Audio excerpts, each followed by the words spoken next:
I was about to walk out the door, but not before I took down the whole house with me. The hotel banquet room smelled of expensive wine and polished wood, the kind of place they rented once a year to celebrate excellence. I had my laptop bag slung over my shoulder, a folder under my arm stuffed with 6 months of work, logistics data, route maps, projections, all the hard numbers that kept Freight Corps moving. I walked toward the door, already spotting my department spread out at a long table near the front. There was laughter, applause, the sound of champagne glasses clinking. Then Renata stepped in front of me. "Kyle, we're at capacity. You can wait outside." Her voice was pleasant, but her eyes flicked past me like I was invisible. I blinked, confused. "What? My team is in there." She didn't move. "Sorry. Only reserved guests are allowed in. Dominic's orders."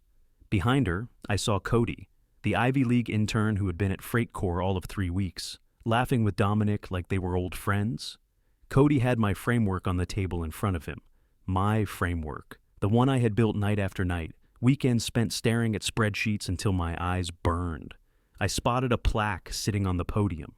Innovation in Logistics, Cody Hallberg. My chest tightened. I wasn't surprised, not really. Dominic had been carving pieces of my work off for years, dressing them up like his own. But this, giving the credit to a kid who still needed help finding the coffee machine, was something else entirely. I gripped my folder harder. "You're telling me I can't sit with my own team?" Renata offered me a smile so thin it felt like a blade. "Company policy, Kyle. I'm sure Dominic will explain later."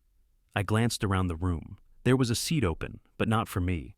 Not for the guy who built the damn system they were celebrating. I looked at Cody again, his smirk aimed right at me, like he knew exactly what he was taking. My hand shook, but I didn't say anything.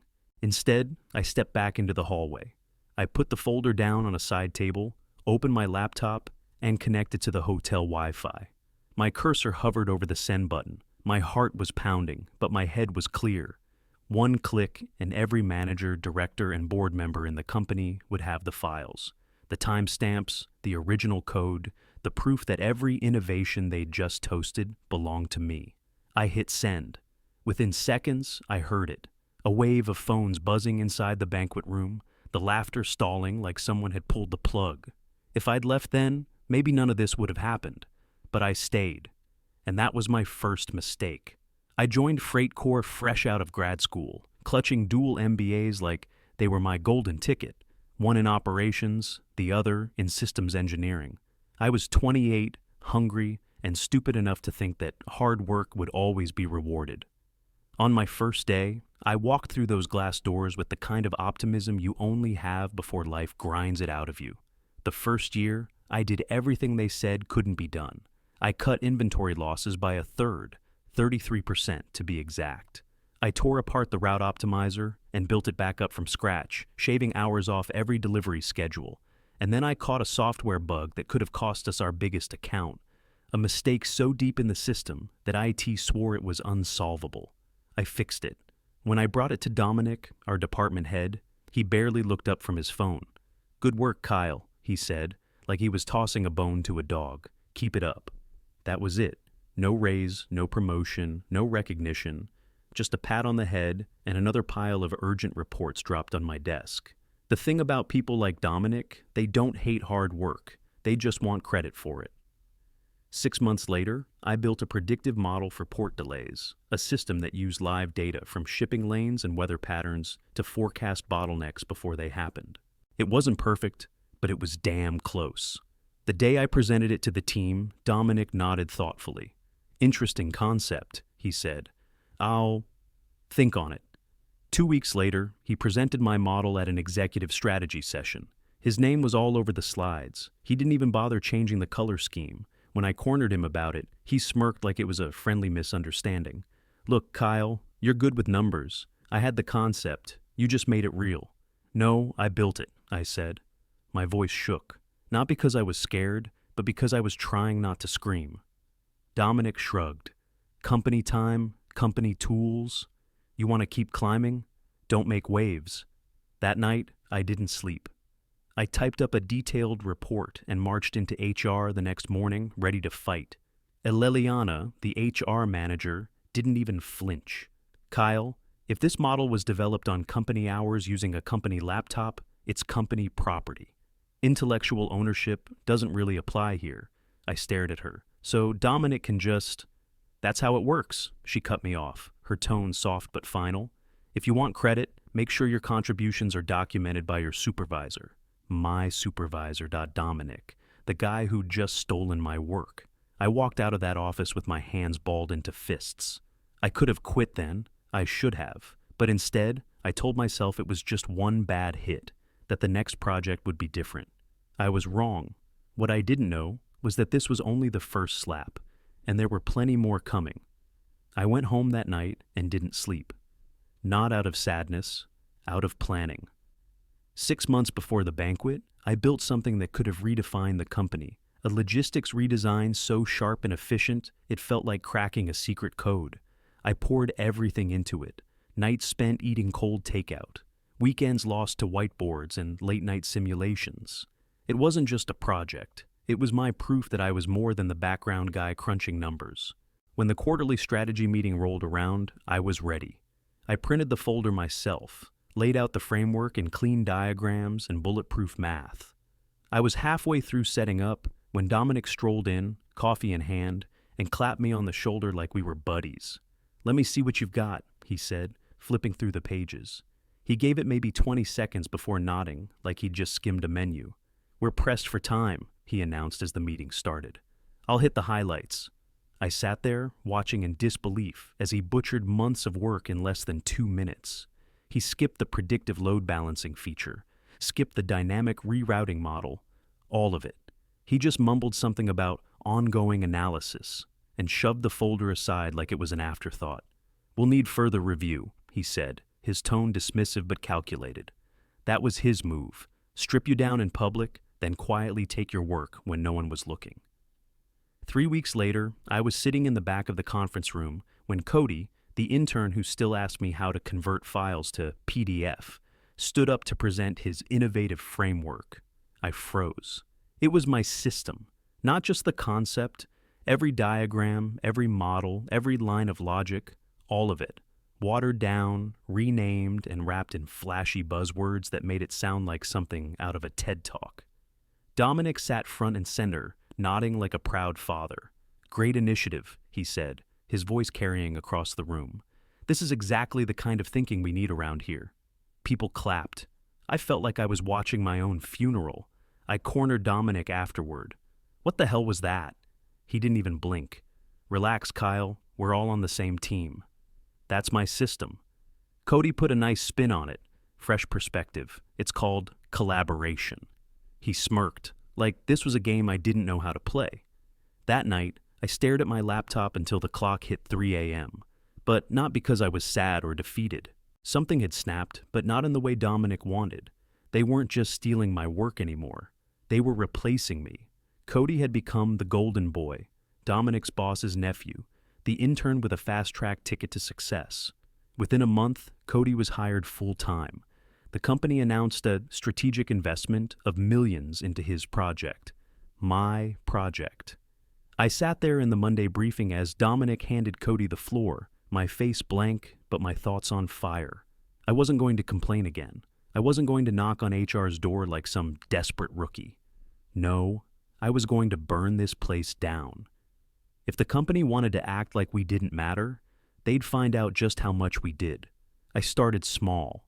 A clean slate on my personal laptop, late at night with blackout curtains drawn, just me and a pot of stale coffee. I rebuilt my framework from scratch. No company servers, no freight core assets, nothing they could claim ownership of. Every line of code was mine. Every model, every simulation, every improvement I'd never had time to implement. Because Dominic loved cutting corners. I made it better, faster, bulletproof. Once that was in place, I began collecting evidence. I dug through old emails, saved every timestamp that proved when and where I built my work. I downloaded version histories from shared drives, then compared them to the files Dominic had presented. I backed up my designs to encrypted cloud storage and multiple hard drives, but I knew that just having the framework wasn't enough. FreightCore had a long history of squeezing people dry and tossing them aside. I wasn't the first. I started reaching out to the others. Tamsin from engineering had been with the company for 9 years. His last big software upgrade cut our processing errors in half. Dominic rolled it out as if he'd done it over a long weekend. Tamsin got a $50 Amazon gift card and a handshake. We met for coffee one night at a dingy cafe near the rail yard. He looked tired, but interested. I laid out my plan, careful, but direct. What if we built something for ourselves? I asked. A system that doesn't get watered down by politics and bad management. Tamsin's eyes narrowed. You talking about quitting? I'm talking about starting something better. He didn't say yes right away, but 2 days later, I got a text. I'm in. Next came Leo from sales. Leo had this natural charisma, the kind of guy who could sell a snowplow to someone in Arizona. He once secured a 5-year deal with a major shipping partner, only for Dominic to swoop in during the contract signing and take the credit. When the renewal came up, Leo's name wasn't even on the paperwork. When I told him what I was building, he didn't hesitate. About damn time, he said, slamming his coffee cup down. They've been bleeding us dry for years. We added Meredith from analytics, another quiet genius who was always left out of the big meetings. Then came Anaya from customer success, who'd single-handedly saved FreightCor's relationship with its largest client. None of them had gotten more than token recognition. The war room, as I started calling it, wasn't a room at all. It was a mix of late-night video calls, Google Docs under fake project names, and weekend meetups in my garage with whiteboards propped against the wall. We didn't just talk revenge, we talked solutions. What the industry needed, what FreightCor was too bloated to see. Our combined knowledge was lethal. We knew every pain point, every inefficiency that Dominic and his cronies ignored because they were too busy greasing palms at corporate events. By the end of that first month, we had a plan. I shared my rebuilt framework with them, and they started adding their own expertise. Tamsin tightened the software, Meredith built advanced data models, Leo lined up early interest from old contacts. It felt like we were building something alive, something that couldn't be corrupted by politics. For the first time in years, I didn't feel invisible. They took my seat, so I took the whole damn table. 3 months before the banquet, I walked into a high-rise office in downtown Chicago to meet Gail Iverson. She was known for cutting through the noise in tech pitches. She'd made her fortune backing logistics startups that big players laughed at until they didn't. I wasn't nervous. I'd spent the last 6 weeks building the perfect pitch deck, running live demos of my redesigned framework, and gathering a small army of disillusioned experts from FreightCor who were ready to jump ship. Gail barely glanced at my resume. Show me the model, she said, crossing her legs and leaning forward. I did. I walked her through the platform, real-time route optimization, predictive analysis for port delays, automatic failover for system bottlenecks, all the pieces FreightCor had ignored because they were too busy inflating their brand image. When I finished, I didn't even have to ask. I'm in, she said. This is the kind of system that gets acquired for hundreds of millions. You've got the right team. I opened my laptop again, flipping to the last slide. Tamsin.Leo, Meredith, Anaya, 7 pros with years of experience and scars from FreightCor's incompetence. We're ready to move the second we're funded. Her smile widened. You've got my backing. Get the patents filed. I'll handle the rest. By the end of that week, the paperwork was in motion. My framework was officially patented under my name and a new company, Iron Vein LLC. A shell at first, but it wouldn't stay that way for long. I leased office space in a half-renovated building 2 blocks from the train yard. It wasn't much, just chipped paint and cheap desks from a liquidation sale, but it was ours.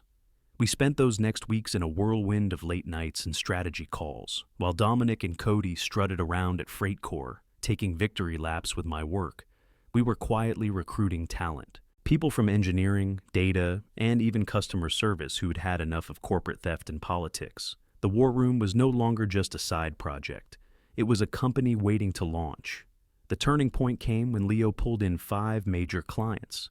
Each one had grown sick of FreightCor's missed deadlines and process improvements that were just excuses for cutting corners.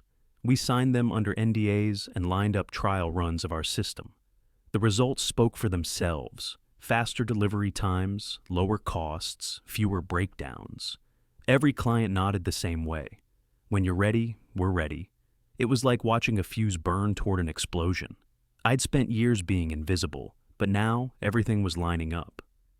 By the time the banquet rolled around, Iron Vein wasn't just an idea.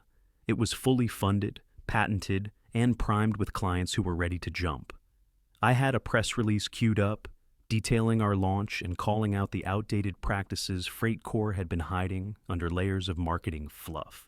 I had also prepared a stack of resignation letters, not just mine, but those of the 7 core people who kept FreightCor's operations running. Tamsin called it surgical extraction. We weren't walking out quietly. We were walking out with the best ideas, the best people, and the best clients. The banquet was just the final stage of the plan. I didn't walk into that hotel ballroom hoping for a seat.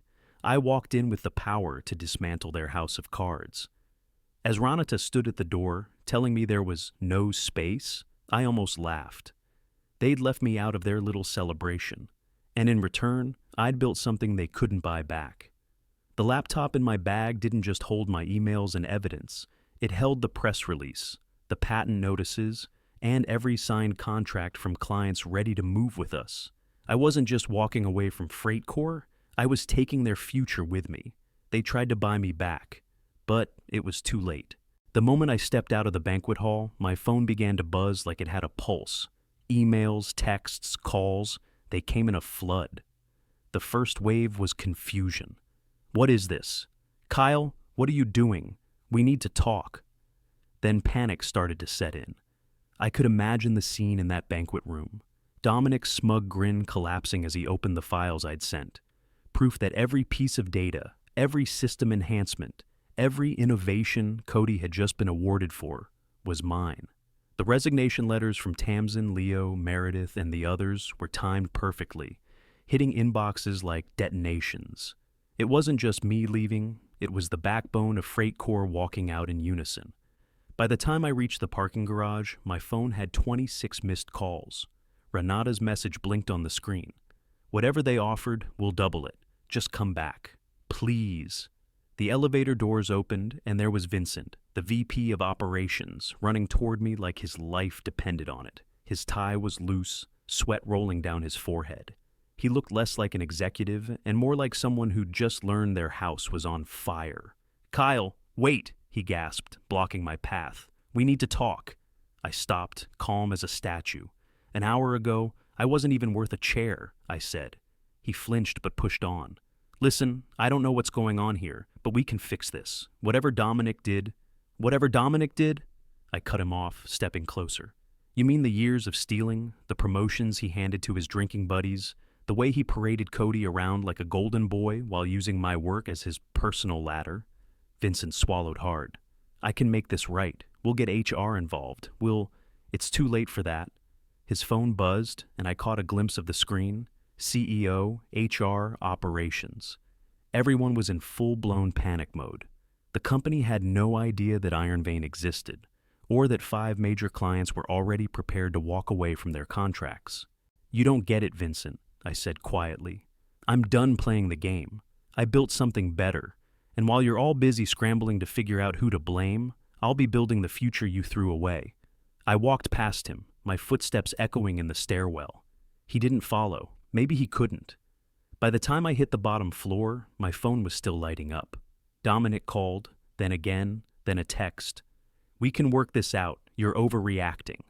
I laughed out loud. Overreacting? That word alone made me walk faster. As I slid into my car, another email notification popped up. This one from HR. "We'd like to schedule a discussion regarding your actions tonight." The corporate tone made it sound like I had accidentally sent the wrong file, not dismantled the company's credibility in under 10 minutes. I didn't reply. I didn't need to. When I drove out of the garage, I saw Vincent on the phone, pacing like a man whose ship was sinking. He glanced up at me as I passed, his face pale and desperate. For years, I'd been invisible to them. Now, they were finally seeing me, not as a cog, not as the guy buried in spreadsheets, but as the one holding the match. It wasn't just about revenge anymore. It was about doing things right. Our new office didn't look like much. Bare walls, a squeaky elevator that sometimes refused to open, and a coffee machine that groaned like it had survived a war. The desks were flat-pack IKEA builds that we assembled ourselves over takeout and beer. But when I walked in that morning, I felt something I hadn't felt in years. Pride. Tamsin was leaning over a workstation, sleeves rolled up, explaining a code tweak to Meredith. Leo was on the phone with a potential client, smiling like he'd just closed a major deal. Anaya was already setting up onboarding documentation for our first batch of trial customers. These weren't just colleagues anymore. These were people who believed in what we were building. I set my laptop down on my desk, still just a plain folding table, and opened the dashboard we'd built. Our system was live with pilot programs for 2 clients, and early metrics were already outperforming everything FreightCor had promised them. "Morning, boss," Leo said, grinning as he hung up his call. "Just locked down client number 6. They want to switch over by the end of the quarter." I couldn't help but smile. Nice work. Keep this up, and they'll be begging to leave FreightCor behind. At 10 a.m., the press release went out. Iron Vein Logistics, our name, hit the industry feeds with headlines about innovation, transparency, and a team of proven experts taking logistics into the future. By noon, FreightCor's stock had dropped 11%. I didn't have to guess what was happening in their boardroom. Dominic would be scrambling to control the narrative. HR would be hunting for scapegoats. Vincent would probably be begging someone to find out how we'd pulled this off so quietly. The calls started pouring in. Journalists' daughters, old co-workers, who had once rolled their eyes when I tried to improve systems. Even some managers from FreightCor wanted to talk, suddenly pretending they'd always believed in me. Tamsin looked up from his monitor and smirked. "You see the stock price?" "Dropped again?" I asked. "Down another 2 points in the last hour. Guess we hit a nerve." It wasn't the drop that made me feel good. It was what it represented. Proof that talent, when valued, could shake an empire built on politics and exploitation. By the end of the day, our inbox was overflowing with resumes. Engineers, analysts, sales reps. All from FreightCor. People who'd been chewed up and tossed aside, now looking for a place where good work actually mattered. As I looked around the room, I realized something. This wasn't just about getting even anymore. It wasn't just about showing Dominic or Cody that they'd underestimated the wrong person.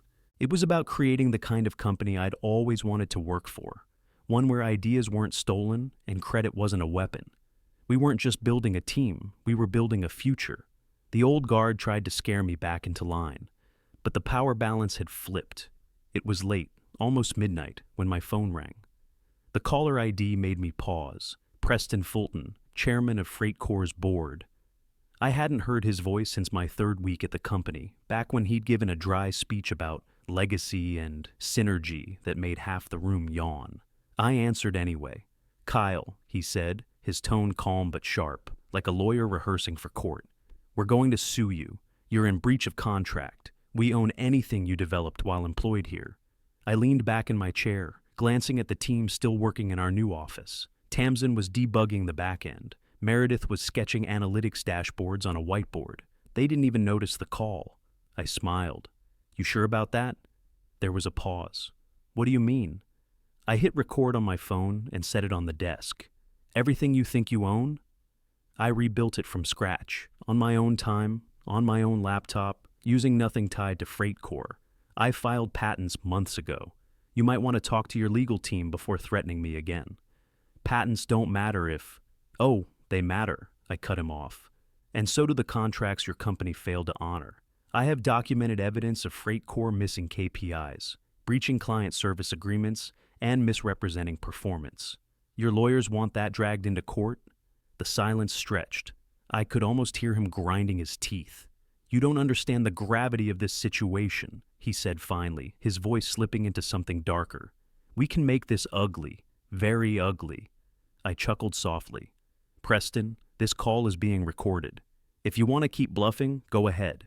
But if I were you, I'd think twice before trying to intimidate me. Because the last person you underestimated is the reason your stock dropped 11% yesterday." Another pause. Then, "We'll see you in court."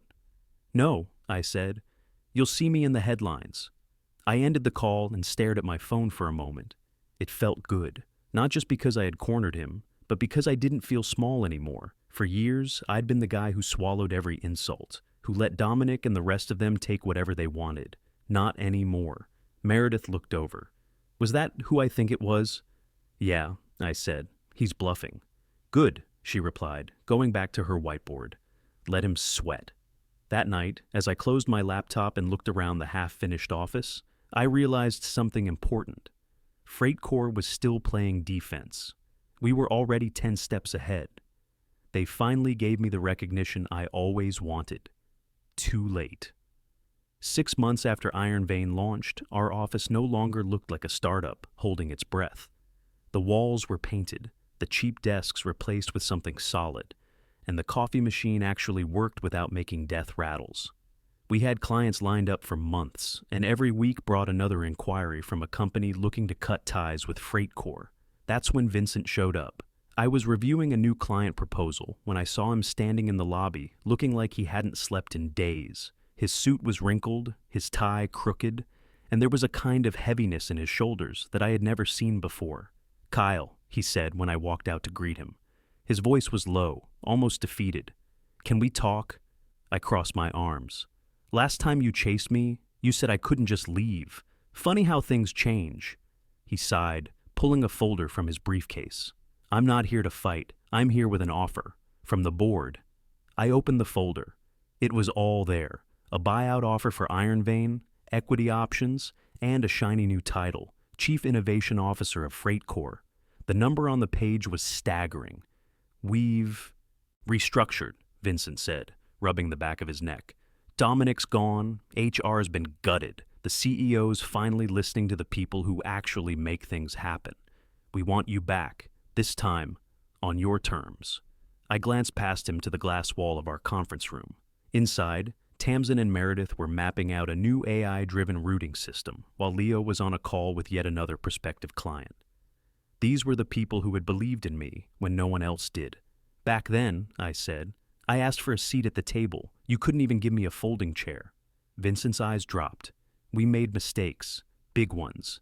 But this is your chance to take control, to lead." I closed the folder. "I am leading, right now." He swallowed hard. "Kyle, be reasonable. We're offering you everything you wanted. The money, the authority, the recognition." "You think I built this just for money?" I asked, gesturing to the office around me.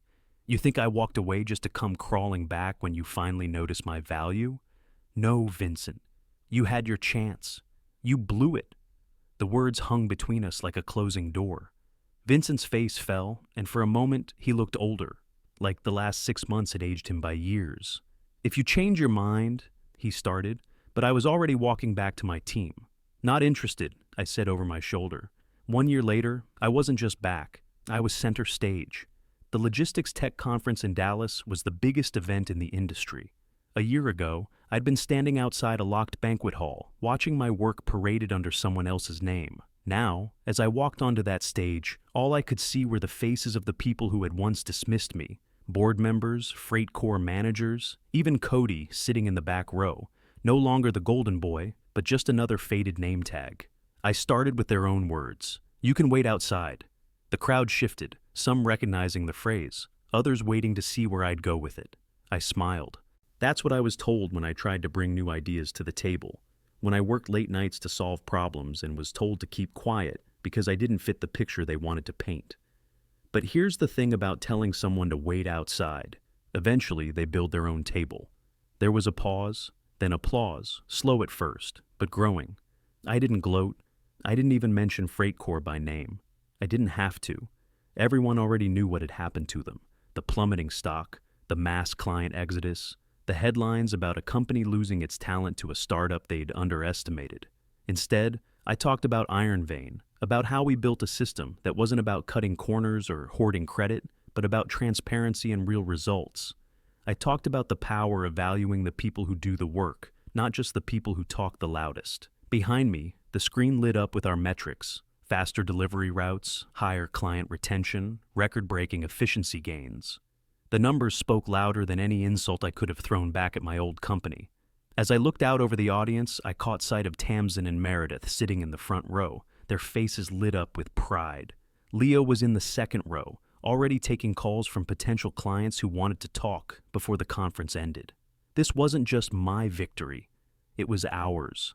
When the keynote wrapped, the applause was louder than I'd ever expected. Some people even stood.